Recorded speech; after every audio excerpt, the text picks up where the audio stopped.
হচ্ছে পিঁপড়া লাশার ডিম। পরিষ্কার প্রক্রিয়া চলছে।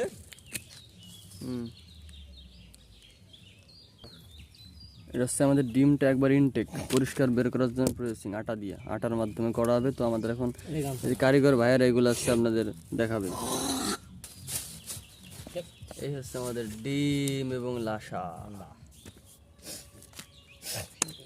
গুলা ধরবি কেমনে এখন? ও হাতের মধ্যে সিসনাট হয়ে এগুলোর সাথে এখন আটা দেওয়া হচ্ছে। আটা দিলে ডিম থেকে লাশাগুলো খুব সহজেই আলাদা হয়ে যাবে। প্রক্রিয়াটা আপনারা দেখতে থাকুন। আছে মোটামুটি।